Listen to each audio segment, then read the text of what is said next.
right, what's our final thoughts, Craig? We've covered a lot of stuff in this episode. We've really scratched the surface. A lot of things that we have spoken about are new. Some of them have been in beta. We've been testing them. There's a lot to unpack. And you know, on this podcast, one of our mantras is we don't talk about stuff we haven't used or tried out. And like we said previously with the developer tool side of it, Craig and myself don't heavily use the developer side. Some of our team use some of it, but we're not experts at it, right? So we pass you on to friends of ours that are actually good at that, or even the theme developers. But really, who is Content Hub for, Craig? I like to think of this in two main audiences. So there's the existing HubSpot customers, and then there's new HubSpot customers, or they're probably not customers yet, new prospects or opportunities, right? Which is obviously the big market out there. For your existing HubSpot customers, I think this is about interrupting and reminding them that HubSpot does websites. So this is a mind share issue. A whole bunch of marketing managers, when we chat with them, they go, oh yeah, look, so we love Marketing Pro and workflows. It's all great. Now we're going to get a website built over in some other tool. I'm like, oh, why don't you build it in HubSpot? They're like, what do you mean HubSpot? Oh, you know, HubSpot's got a website, Pete. No, I didn't. Like there's the mind share is not there.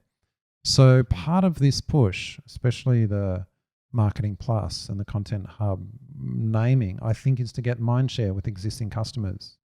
There's a big opportunity there for HubSpot they should be doing website stuff. And it's so good.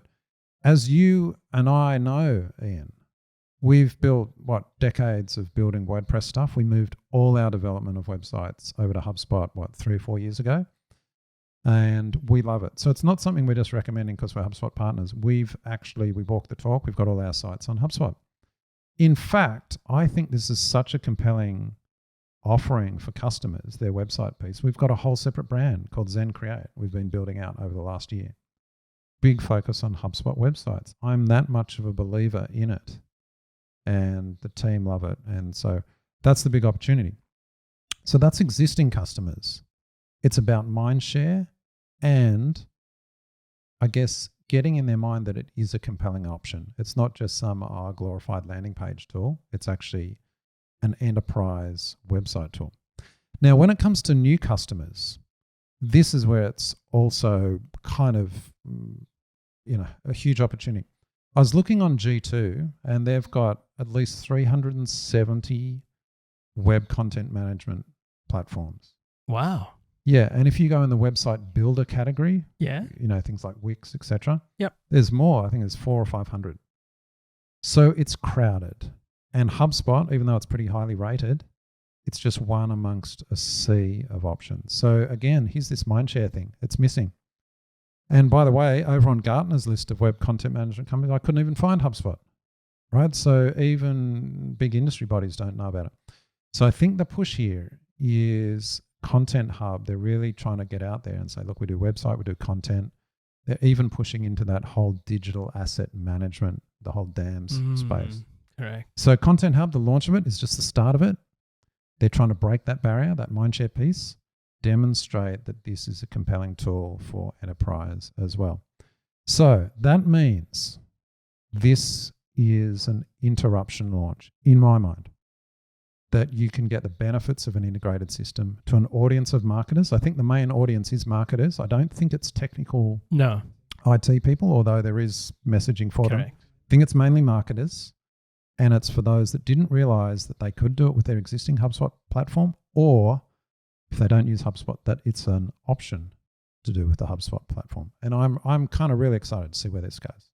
That's my kind of read of the tea leaves. What's your thoughts, Ian? I think you're right, Craig. It is targeted at marketers because of it's just a place to easily manage everything. When you talk about content as a whole, it's the one place to go and you can do it all and you can do it fast. This is the other thing.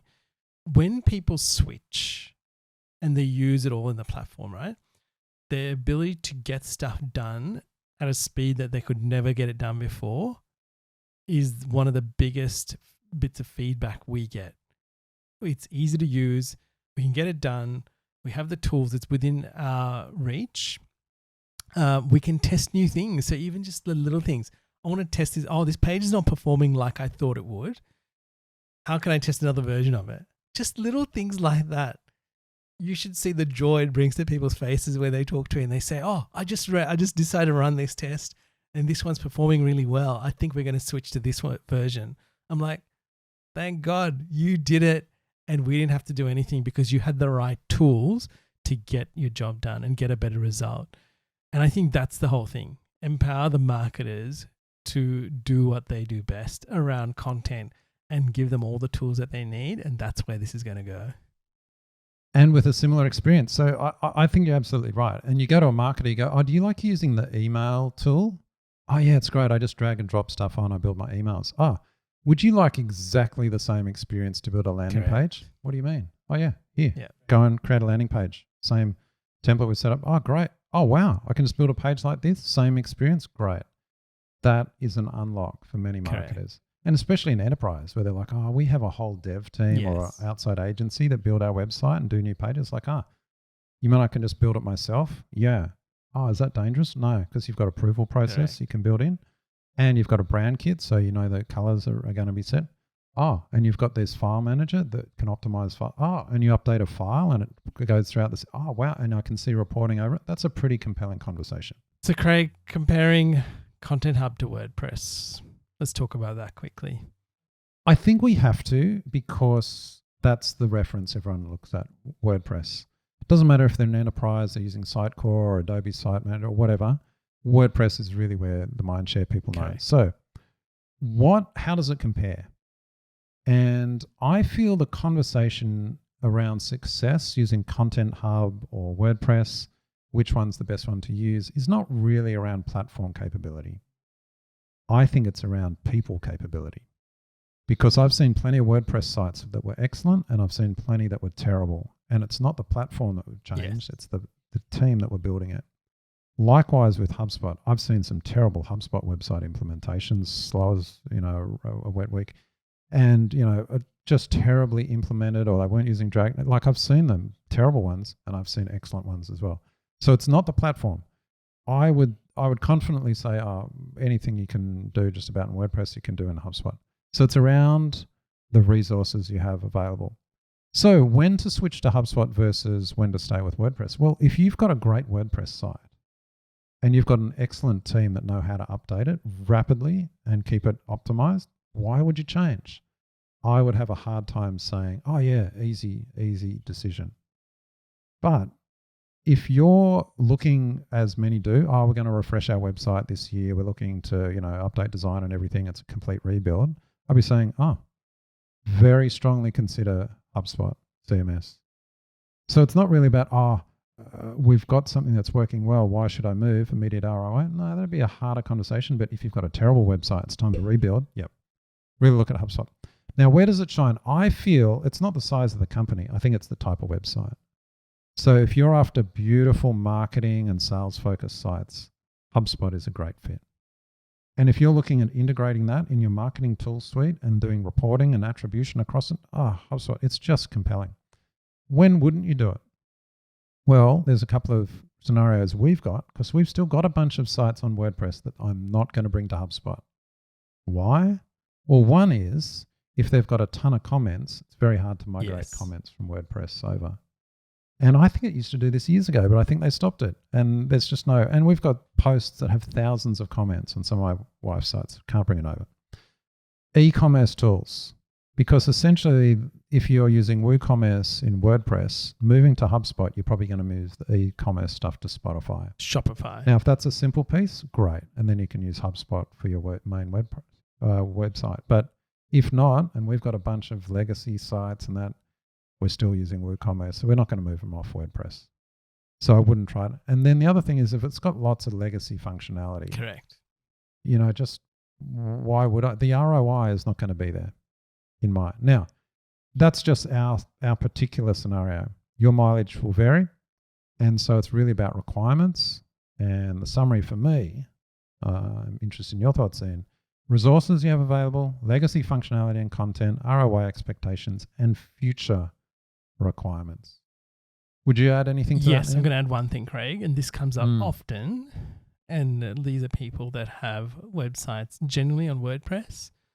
They have a lot of issues with updates that get rolled out, so things break on their site. Oh, yes. That's one. The other thing is their hosting is slow. So I often tell people they buy cheap hosting I call it like living in a bad neighborhood where windows get broken, you get things thrown on your lawn, because they don't want to pay for the upkeep. And I think and I know for a fact on HubSpot, I've never heard anybody tell me, oh, my website's running really slow. I can't access it. It's someone's hacked it. They've done something. I've never had that experience because HubSpot's infrastructure is the enterprise infrastructure that we work off, and everything's looked after. Like, I don't have to worry about that headache of knowing things are not going to work. I know they're always running, and I know if something does happen, they have the team behind them, and you're able to contact them. The support's great. That's a really big thing. Like support, like people forget. With all of these, we're talking about Content Hub, right? We're talking about tools here. And we talked about functionality and systems. We're also talking about the people behind it and the support we get. We love HubSpot support. We talk to HubSpot support teams that are all over the globe because we know we kind of work in different time zones, so we get to experience them. And you know what? You always get, they're on top of stuff and they understand it. If they can't give you the answer straight away, they'll always get back to you. But most of the time they fix it while we're on the call. And I think you should not forget that if you're considering Content Hub and you think about, oh, who's going to support this? Or what if they've got a question?